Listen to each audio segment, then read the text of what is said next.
Bismillahirrahmanirrahim. Assalamualaikum warahmatullahi wabarakatuh. Mohon izin memperkenalkan diri. Saya Dr. Aryani Ratri Dewi, spesialis mata, dosen tetap di program studi profesi dokter Fakultas Kedokteran Universitas Islam Malang. Saya mulai bekerja di FK Unisma sejak tahun 2009. Selain sebagai dosen, saat ini saya sebagai Wakil Ketua Clinical Education Unit untuk program studi profesi dokter. Setelah sebelumnya menjabat sebagai Sekretaris Prodi Profesi Dokter, Ketua Medical Education Unit, dan Ketua Unit Akademik dan Kemahasiswaan. Sebagai dosen yang melaksanakan Tridharma Perguruan Tinggi, dalam bidang penelitian saya telah melakukan penelitian-penelitian yang hasilnya telah dipublikasikan baik melalui presentasi poster, oral presentation, maupun jurnal bereputasi. Dalam bidang pengabdian, saya telah mengabdi sebagai Sekretaris Dewan Kehormatan Etik di Organisasi Profesi Perdami, sebagai PIC Program Hibah HPIQ, instruktur workshop bagi dokter umum di acara ilmiah Perdami, pemateri pelatihan pekerti, dan pembicara di seminar internasional.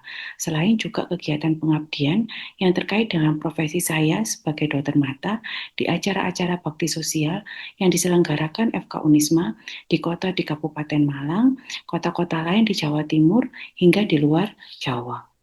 Untuk pengajaran, sesuai dengan bidang saya mengampu ilmu kesehatan mata, di mana pada tahap akademik didapatkan pada blok 2.10 patologi mata THT yang diberikan pada tingkat 2 semester 4 dengan pembagian 2 minggu mata, 2 minggu THT. Dan kemudian di tahap profesi diberikan dalam bentuk kepaniteraan klinik mata yang diselenggarakan selama 5 minggu.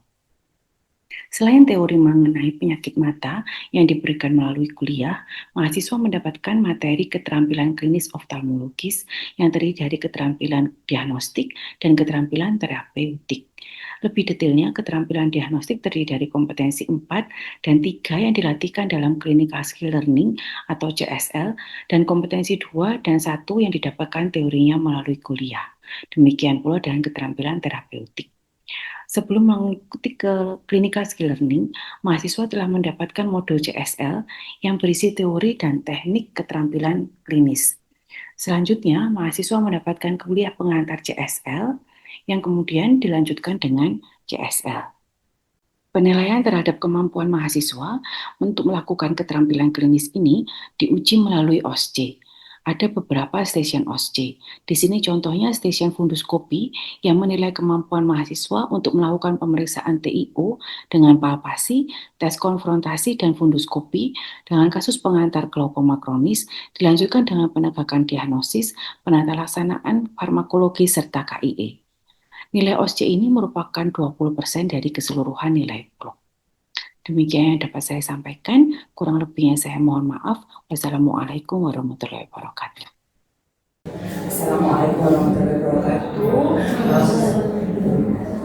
Terima kasih atas kehadirannya. Pagi ini kita akan CSL ya, tentang pemeriksaan mata, khusus yang tonometri SIOS ya. Tonometri SIOS ini adalah pemeriksaan untuk mengukur tekanan bola mata. Ini adalah suatu pemeriksaan rutin gitu, jadi semua pasien mata memang seharusnya dilakukan pemeriksaan tonometri SIOS ini untuk mengetahui tekanan bola matanya, itu apakah normal ataukah ada yang lain. Karena kadang-kadang memang ada orang yang baru ketahuan kalau tekanan bola matanya tinggi melalui pemeriksaan rutin itu. Gitu. Jadi indikasinya adalah pemeriksaan rutin ya. Untuk kontraindikasinya ialah apabila matanya merah, itu terus kemudian ada kelainan di korneanya, itu ada apakah ada ulkus, ada infiltrat, atau apakah ada yang lain, atau benda asing atau apa, pemeriksaan ini tidak dilakukan, apalagi kalau utuh dan lain sebagainya itu tidak dilakukan lagi. Gitu. Jadi untuk alat-alatnya yang perlu kita siapkan, pertama obat biusnya. Jadi ini adalah anestesi topikal, pantokain namanya. Isinya tetrakain hidroklorid 0,5%. Setahu saya sih memang sediaannya hanya ini ya, yang berada di Indonesia.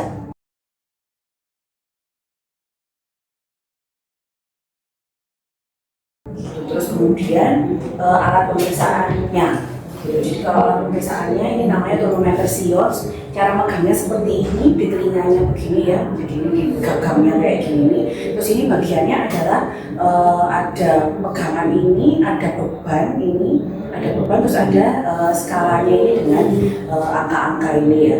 Gitu. Jadi untuk beban itu yang terpasang di sini adalah 5,5.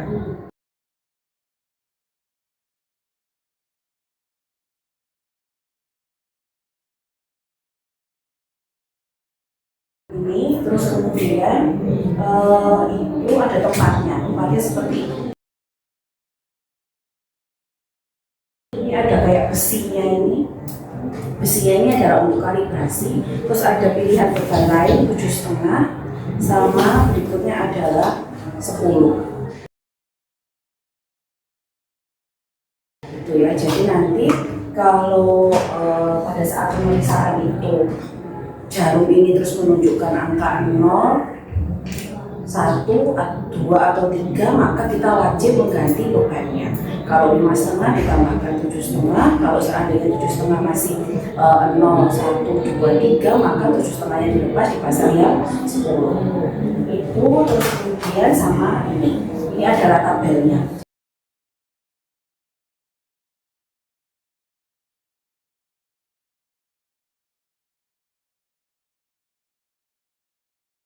Di tabelnya ini ada yang sebelah atas ini ada bebannya, gramnya, yang di sebelah sini yang di samping ini adalah angka yang ditunjukkan oleh skalanya. Gitu. Jadi kalau misalnya bebannya terpasang 7,5, skalanya menunjukkan angka 7, gitu. Nanti dipertemukan 7 sama 7,5 dapatnya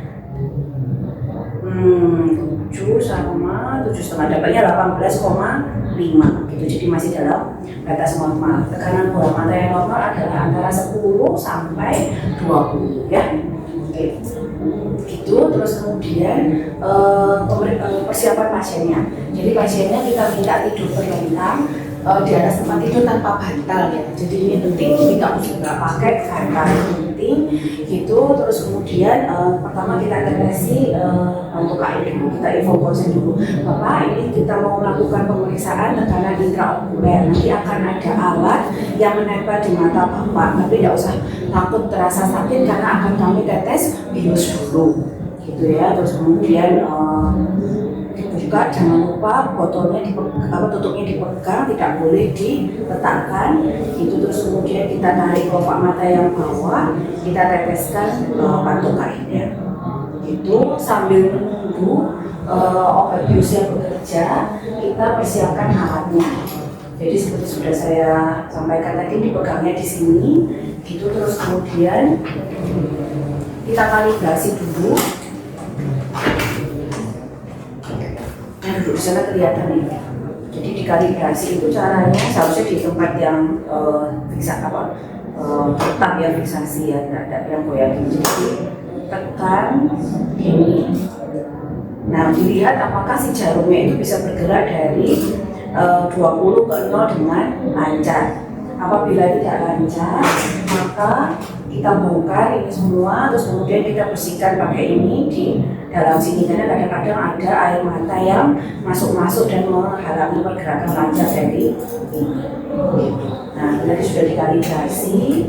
Setelah dikalibrasi, kemudian kita hapus dengan kapas alkohol supaya steril ya. Dihapus dengan kapas alkohol dulu. Kemudian kita biarkan mengering, kita biarkan bekerja mengering.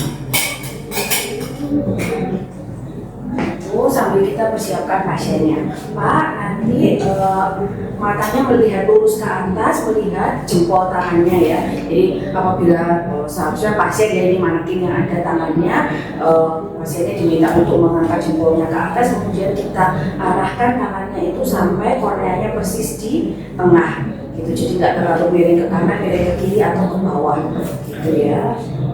Kemudian ini sudah selesai, ininya sudah mendingin ya, sudah kering, gitu seperti sudah ini. Terus kemudian kita minta pasiennya lihat atas ya Pak, gitu. kita pasang di korneanya pasien, kita lihat garis kemana. Nah ini kalau ini misalnya ya menunjukkan angka 0, maka kita harus menambah bebannya. Kita tambahkan beban 7, setelah kita pasang seperti ini ya, jadi dipasang ini, dipasang ini. Terus habis itu kita lakukan karena ulang, kita tembakkan lagi. Jadi misalnya sudah menunjukkan angka berapa ini tadi? 10. Oke, 10 per 7 setengah. Kita letakkan, kemudian kita lihat di sini 10 per 7 setengah, berarti yang di sini 10, yang di sini 7 setengah, berarti dia tekanan bola matanya 10,9 gitu misalnya ya. Itu masih dalam batas normal karena tapi rendah ya, karena 10 sampai 20 gitu. Jadi kalau untuk kelainannya kalau di bawah 10 kita mencurigai entah ada uveitis, entah ada ablasi retina gitu. Kalau tinggi kita curiga adanya glaukoma. Ya. Itu ada pertanyaan? Dulu waktu selama saya pernah nggak nemuin kasus yang udah ditambahin volume sampai 10 tapi hasilnya masih ya, jadi nanti hasilnya akan tertulis tidak terukur dengan tonometri SIOS gitu. Jadi pada beberapa kasus yang datangnya terlambat gitu, jadi saya juga akhir-akhir ini banyak menerima kasus seperti itu ya. Jadi pasiennya itu punya kataraknya itu hipermatur atau katarak itu matur ya, sangat keras gitu. Jadi kan katarak itu ada model yang milky, ada yang model yang keras, itu keras sekali sehingga tekanan bola matanya itu bisa lebih dari 50, lebih dari 70, sekitar 70 kalau kita ukur pakai cara lain ya, pakai non kontak atau apa gitu, itu tinggi sekali sehingga memang tidak terukur dengan tonometri SIOS gitu. Jadi kadang-kadang karena itu suatu proses yang berjalan lambat, memang pasiennya itu tidak terasa gitu, dia cuma mengeluh kayak kemeng gitu, terus habis itu ya tentunya tambah buram ya gitu, tapi kan mungkin karena matanya 2 gitu, jadi yang sebelahnya masih bisa mengkompensasi gitu. Jadi kan mungkin sudah kuliah, sudah tahu teorinya yang kalau seandainya tekanannya tinggi di atas 30 terus mual, ya muntah, sakit kepala gitu kan. Tapi kalau berjalannya kronis orang tuh bisa tidak kerasa gitu ya, jadi memang bisa gitu ya. Ada pertanyaan lagi? Ya, sudah, monggo tempat dulu dari ujung sebelah sini.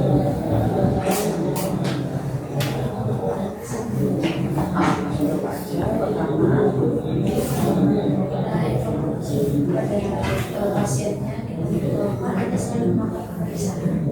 Jadi mungkin semuanya terjadi pemeriksaan ini pada tugas kita di situ kita atau lainnya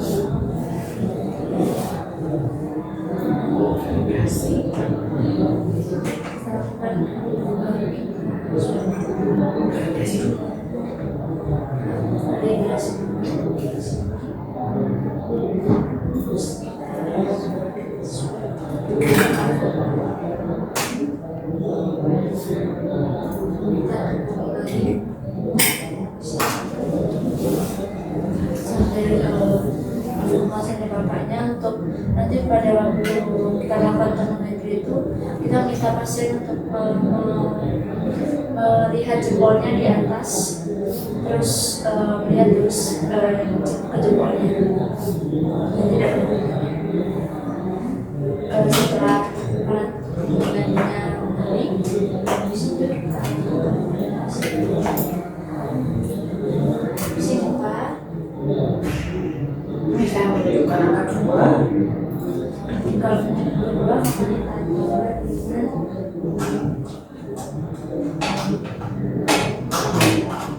tujuh koma lima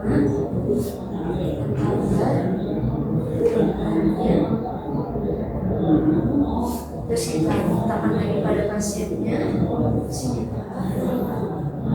Menunjukkan angka 7.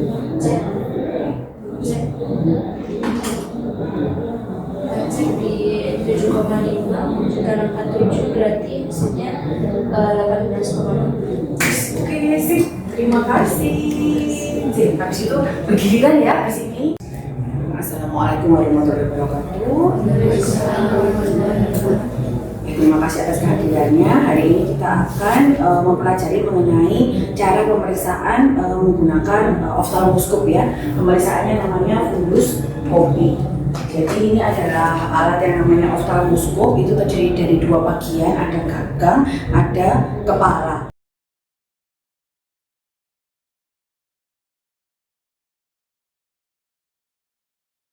Jadi nanti dipelajari di rumah sakit masing-masing, alatnya mungkin akan berbeda ya. Tapi kalau alat yang kita gunakan ini, cara memasukkannya ini diperhatikan, ini ada tonjolan-tonjolannya, gitu. Terus di sini ada yang cekungan-cekungannya juga.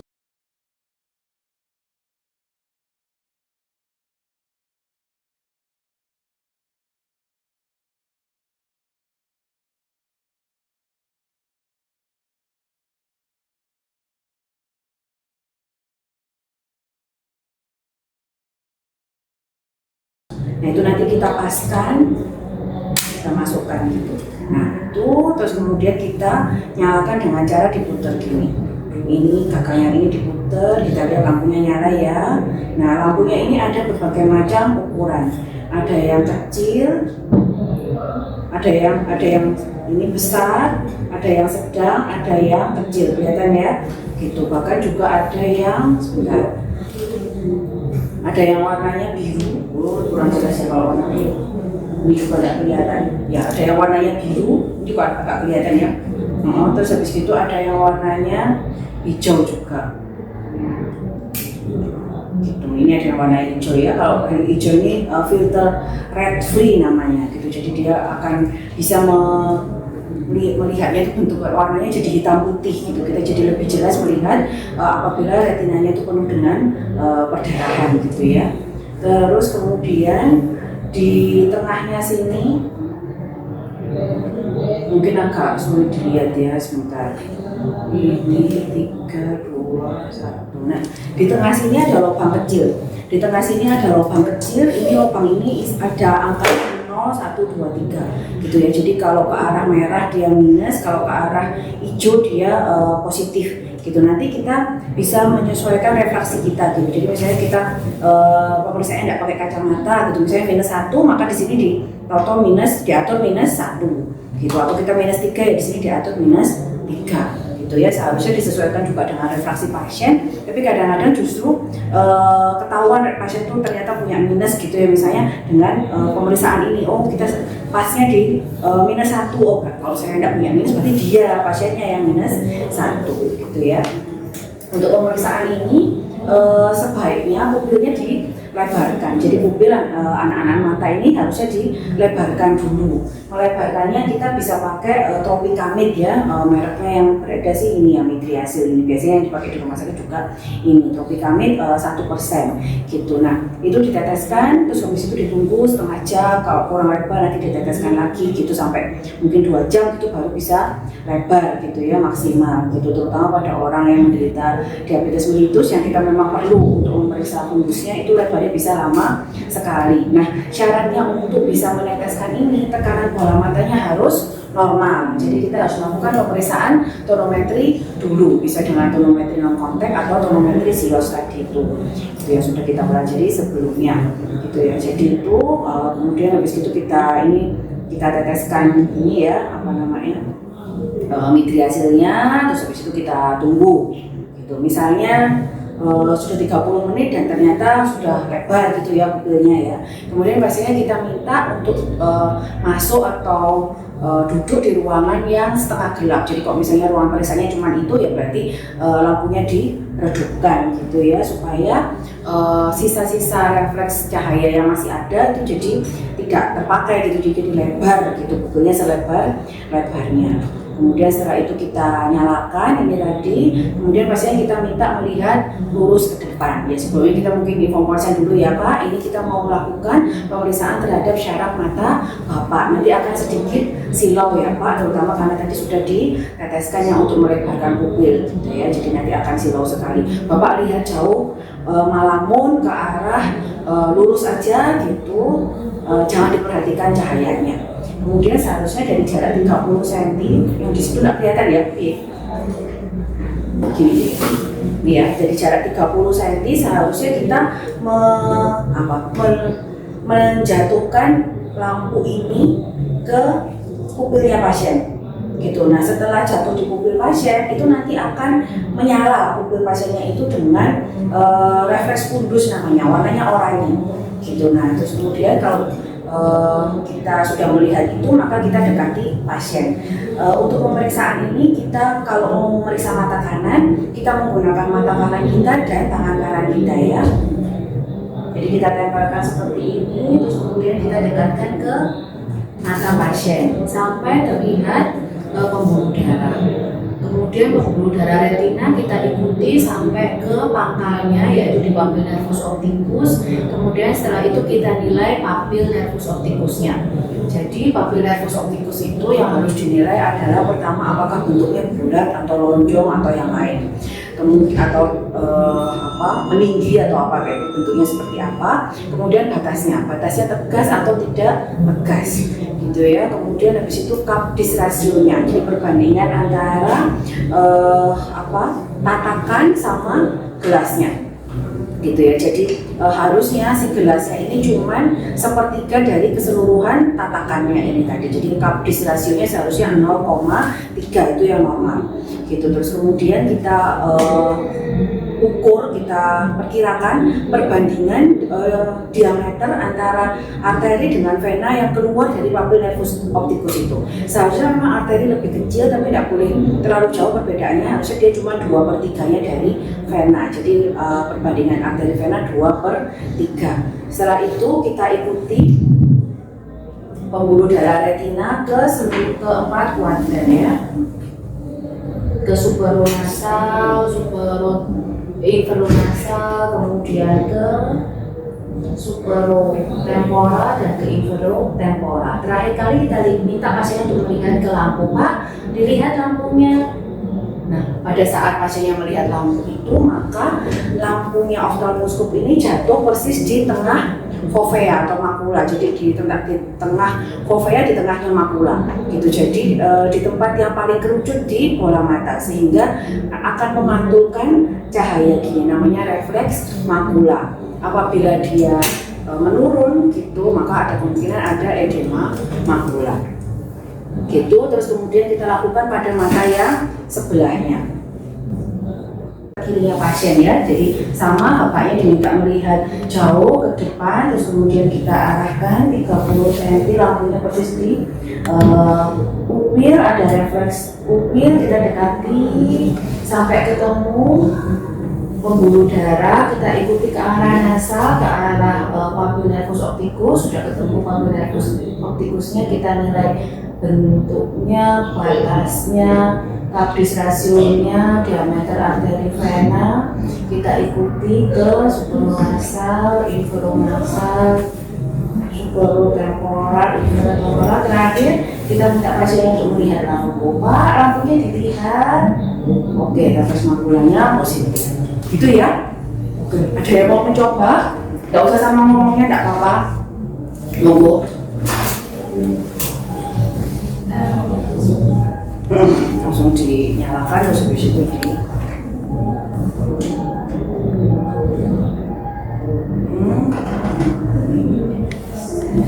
oh iya, itu yang sudah banyak.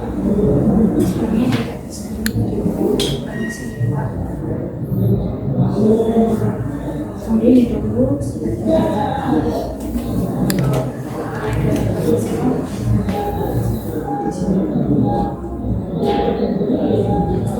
jadi cara 30 cm. Untuk menekan berarti pakai tangan kanan sama pakai tangan kanan juga. Kemudian dari jarak 30 cm dilihat sebelumnya mendekati, kemudian dicari udaranya ke arah nasal. Setelah itu dilihat fokusnya di situ, kemudian batasnya, kemudian dilihat dari badan juga.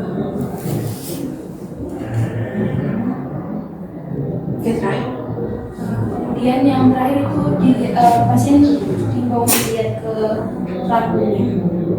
Kemudian kita refresh lagi. Coba peragakannya pakai tangan kiri. Soalnya orang biasanya kan tangan kanan tuh. Untuk mata kiri jadi juga pakai tangan kiri, kita juga pakai mata kiri. Pasien disuruh lihat jauh, melapun, kemudian 30 cm. Kiri. 30 cm, kemudian didekati udaranya ke arah nasa. Lalu juga dilakukan isolasi kemudian empat kuadran. Terakhir. Kemudian yang terakhir pasien dilihat dilihat ke arah. Baik, ada pertanyaan?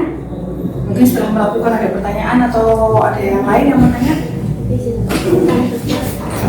Apakah pemeriksaan endoskopi ini merupakan kompetensi dari dokter umum? Ya, betul. Jadi pemeriksaan funduskopinya, jadi pemeriksaannya sendiri merupakan kompetensi 4 gitu. Tetapi semua penyakit retina itu adalah kompetensi 2, 1 atau 0 gitu. Jadi memang secara untuk dokter umum ya kepentingannya ialah mengetahui ini normal atau tidak. Nggak usah sampai diagnosis pun tidak apa-apa gitu. Jadi suspek gitu misalnya ya, suspek retinopati diabetik gitu, atau suspek retinopati hipertensi, atau mungkin suspek retinitis misalnya kayak gitu, atau suspek neuritis optik kayak gitu. Itu kan dari anamnesis sebenarnya kita sudah bisa mengarahkan ya itu. Kemudian kita mengkonfirmasi dengan pemeriksaan ini gitu. Terus habis itu bahkan bukan 3A gitu. Jadi kalau 3A kan kita wajib mendiagnosis dan memberikan terapi awal. Nah ini sampai diagnosisnya suspek pun juga enggak apa-apa. Terus habis itu enggak usah kasih penanganan sanaan awal, bisa langsung dirujuk gitu ya. Ini terutama juga karena kita sebagai dokter umum kan memiliki kewajiban untuk menata laksana diabetes mellitus dan hipertensi. Itu harusnya sudah selesaikan gitu ya di ini sebisa mungkin di vaskes tingkat 1. Nah, kita perlu mengevaluasi apakah pengobatan kita itu berhasil gitu. Jadi misalnya sebelum kita kasih obat gitu, kita lihat kondisi fundusnya seperti ini gitu ya. Terus habis itu kita berikan obat, kita turunkan gula darahnya normal 3 bulan, mungkin HbA1c nya oke gitu. Kita lihat apakah itu memang sudah berhasil menghentikan proses kerusakan mikrovaskular yang ada di fundusnya pasien, di retinanya pasien. Karena pembuluh darah retina itu menggambarkan kondisi mikrovaskular lain, yaitu di otak sama di ginjal. Jadi kita bisa memperkirakan kondisi ginjalnya seperti apa gitu, supaya pasien nanti tidak lama-lama jatuh ke hemodialisis misalnya kayak gitu ya. Oke, fokus pertanyaannya. Kan kompetensi 4 ya. Pemeriksaannya kompetensi 4, tapi pemeriksaan kepala penyakitnya bukan. Ya. Buat alatnya sendiri tersedia di puskesmas atau klinik-klinik? Ya, jadi diusahakan untuk tersedia sih memang ya.